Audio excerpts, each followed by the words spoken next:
Olá pessoal, tudo bem? Esse vídeo aqui é para minha turma do ADS, disciplina Qualidade de Software do ano de 2020. Eu estou fazendo esse vídeo aqui para explicar rapidamente a atividade que eu coloquei lá para vocês no Moodle. Como é a primeira atividade nesse momento de quarentena, de ensino à distância, achei legal fazer um vídeo para explicar certinho para vocês, tá? Então eu coloquei lá no nosso Moodle esta atividade aqui, avaliação heurística de Nielsen. A minha intenção é que essa atividade seja feita nas próximas 2 semanas. Então temos uma aula aqui no dia 7 e uma aula no dia 14. Eu espero que entre essas 2 aulas aqui vocês consigam fazer essa atividade. Se tiver algum problema, vocês falam comigo, tá? Essa atividade é a respeito da avaliação heurística de Nielsen. Lembrando que já vimos esse tema lá antes da quarentena. Tem material, tem slide lá. Mas de qualquer forma eu vou fazer aqui uma explicação, uma revisão a respeito desse assunto, tudo bem? Mas primeiro eu vou explicar o que é a atividade em si.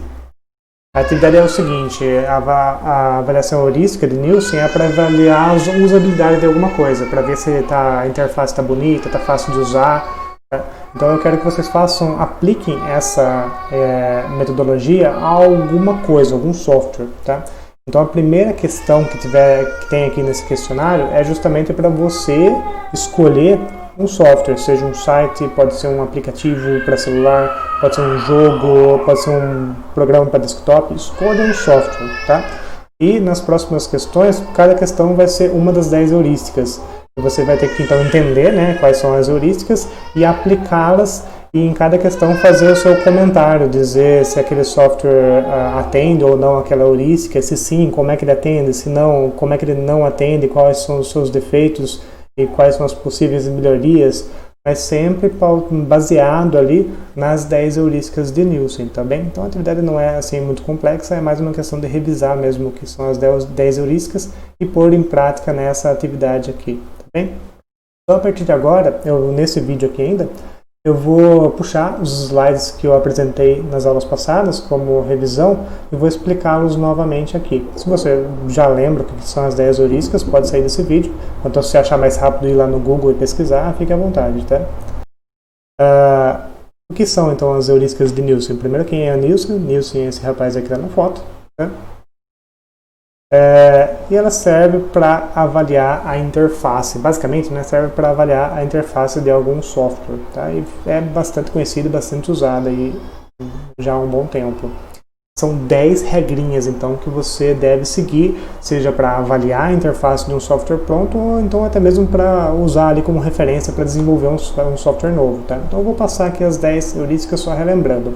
A primeira diz respeito à visibilidade dos status do sistema. Inclusive, se não me engano, teve uma questão a respeito disso na nossa prova, tá? E que diz respeito a essa primeira heurística. Para você saber o que está acontecendo no software, tá? Então, como exemplo aqui, eu achei legal colocar o YouTube.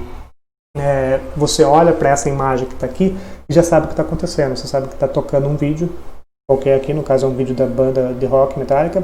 Você sabe que o vídeo já executou até esse ponto e vai demorar um pouquinho até ele acabar. Se por acaso travar a internet e você vai ver aquela coisinha girando aqui, você vai saber o que está acontecendo, deu algum problema. Você sabe o que vai acontecer depois, quando acabar esse vídeo, vai pular para o próximo aqui, então é mostrado aqui. Então tem várias ferramentas aqui, vários artifícios que servem para mostrar para você o que está acontecendo nesse momento no software. Isso diz respeito à visibilidade do status do sistema. Essa é a primeira heurística. Se você percebe então que o site, você está perdido, não sabe o que está acontecendo no site, é um problema nessa primeira heurística. E se na sua atividade acontecer isso, você já pode apontar como uma falha das heurísticas, tudo bem? A segunda heurística diz respeito à compatibilidade do sistema com o mundo real. Então eu gosto de usar essa imagem aqui como exemplo. É um site, é um sistema, um software de edição de imagem que se chama GIMP. E os ícones que estão aqui diz respeito ao mundo real. Por exemplo, para você pintar alguma coisa na tela, tem um balde de tinta. Para você fazer um risco, tem um lapisinho aqui. Para você apagar, tem uma borracha. Então, os ícones aqui são referentes aos objetos no mundo real. Então, isso aí ajuda a interpretação. Há, então, uma compatibilidade da interface com o mundo real. Isso ajuda a usar o sistema. A segunda heurística diz respeito à liberdade que o usuário tem de usar o seu sistema. Então, é interessante esse exemplo aqui do Windows. Eu sempre ficava muito frustrado quando eu precisava fazer alguma coisa e o Windows falava, vou atualizar o software. Eu falava, não quero, não tem essa opção, vou atualizar e pronto. Tá? Uma das coisas que eu gosto do Linux, por exemplo, nunca aconteceu isso comigo. Tá? Então aqui nesse caso aqui, ó, às vezes o Windows atualiza o software, você querendo ou não, e não te dá a liberdade de escolher quando fazer alguma ação. Tá? Isso é uma falha de usabilidade no meu entendimento. Quarta, aliás, heurística diz respeito à consistência e padrões. No caso aqui eu coloquei um exemplo que já está desatualizado, já corrigiram isso, mas se você olhasse antigamente o site do IFSP, São Paulo, todos os campos ali, cada um seguia um formato diferente de site, cada um tinha uma interface. Eu coloquei como exemplo aqui o campus de Salto, que tinha essa imagem verde aqui e os menus. Tá bonito o site, tá ok. Mas se você for para um outro site, por exemplo, da reitoria, aí tem um outro padrão que também está bonito.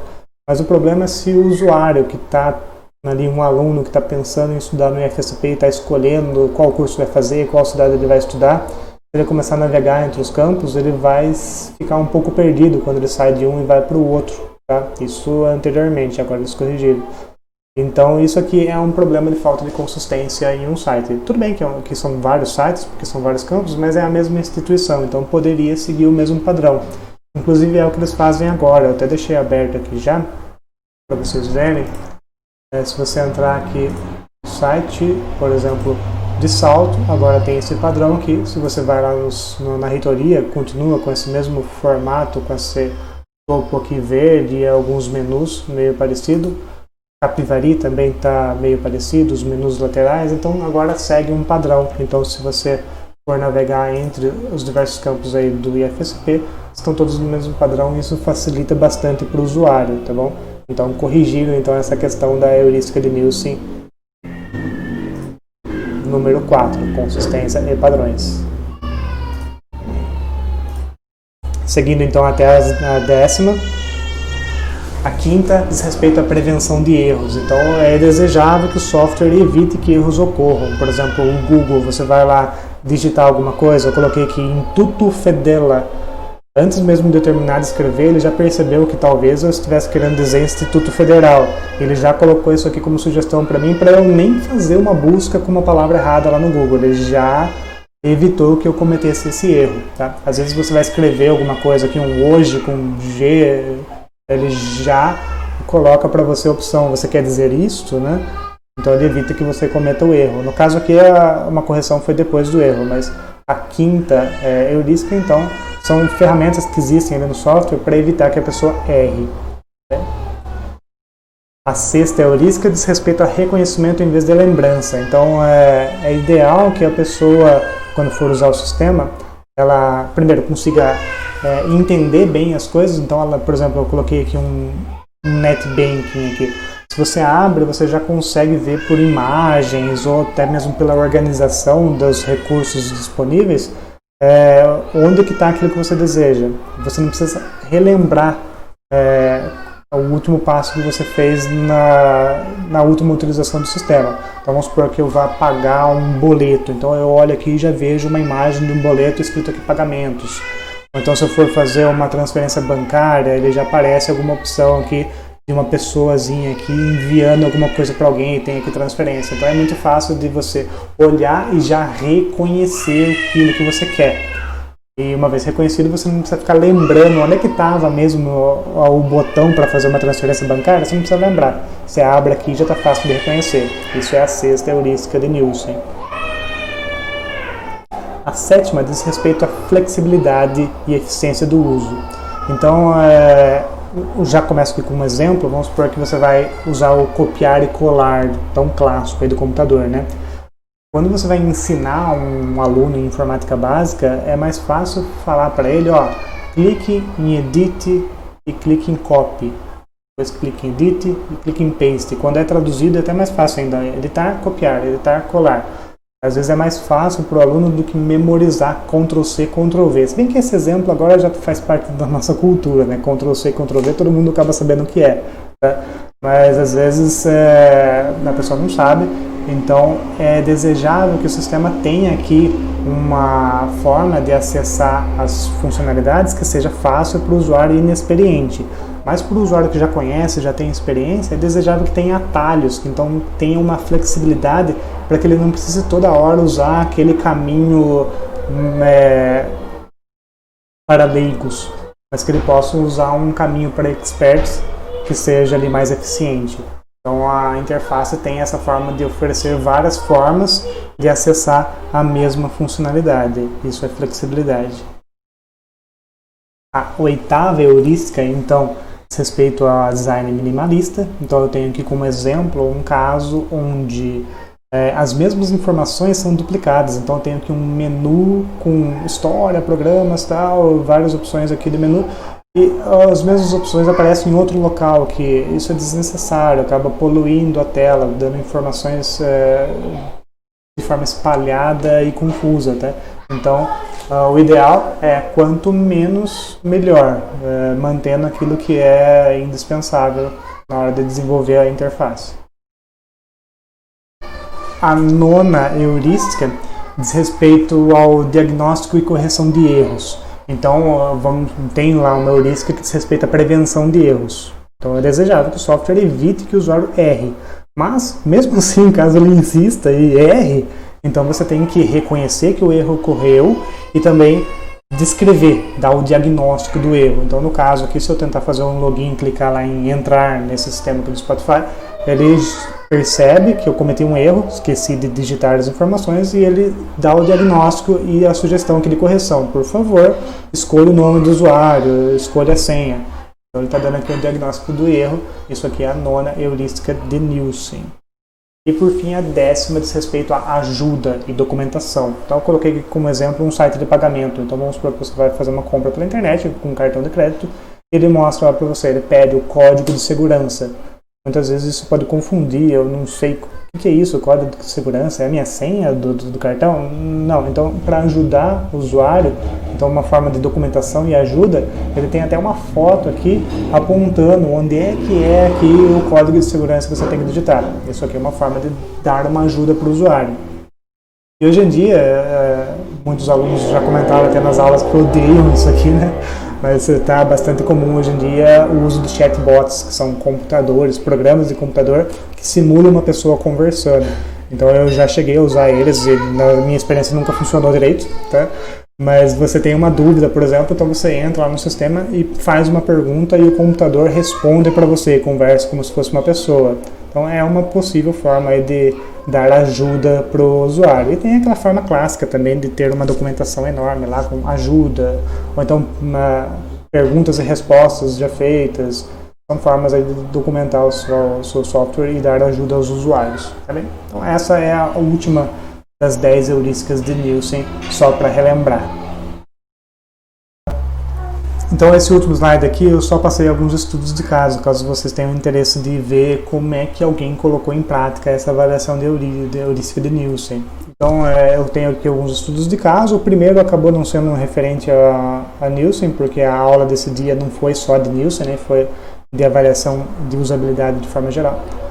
Mas os outros 3 casos, estudos de casos que eu coloco, usam a avaliação de heurística de Nielsen para avaliar alguma coisa. Então esse primeiro artigo aqui, ó, eles usam as 10 heurísticas para avaliar um sisteminha aqui para ajudar idoso a se lembrar de medicamento. Então tem um programinha que instala na Smart TV, isso daí ajuda o idoso a lembrar de tomar os remédios. Então eles aplicam aí, pegam alguns voluntários e aplicam as 10 heurísticas de Nielsen e chegam a conclusões se a interface desse sistema aí é adequada ou não. Então é um estudo de caso e está aqui a referência para quem quiser consultar esse artigo. Tem mais 2 estudos de caso que eu passei naquela aula. Este aqui é avaliado um site, tá? Então eles usam a heurística de Nielsen e com base na heurística de Nielsen eles adaptam ela para sites. Então, por exemplo, status do sistema, como é que isso daí poderia ser aplicado em sites da internet. Então eles colocam lá algumas sugestões, por exemplo, um site de compras, você pode identificar aqui em qual passo da compra o usuário está. Então ele já fez o carrinho, já se identificou, já fez cadastro, pagamento. Então este artigo aqui especificamente, ele pega as heurísticas de Nielsen e as adequa ao universo de sites. Tá? Lembrando que as heurísticas de Nielsen são bem antigas, antes de existir sites, acredito eu. Então já tem história essa metodologia. Tá? Então esse artigo aqui fala outras questões aqui outras adaptações dessa heurística então para o universo de sites. E por fim, não vou ficar repetindo aqui, vocês podem ver os slides aí, tá? E por fim eu coloco aqui um TCC, que saiu aqui do IFSP mesmo, sob minha orientação, do aluno Michael, onde ele usou as 10 heurísticas de Nielsen para avaliar o sistema de nota fiscal paulista. Né? Então ele pegou o sistema de nota fiscal paulista e com base nas 10 heurísticas, uma a uma, ele observou se o sistema atendia ou não aquela heurística, e se não atendia, ele dava uma sugestão para melhoria para esse sistema aí de nota fiscal paulista. Então é bem aquilo que eu estou pedindo para vocês fazerem agora nessa atividade, né? Peguem essas 10 heurísticas e avaliem algum software, algum sistema, site da sua escolha, tá bem?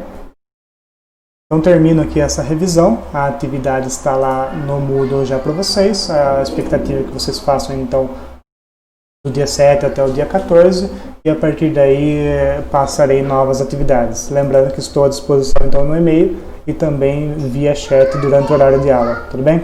Um abraço a todos, até mais.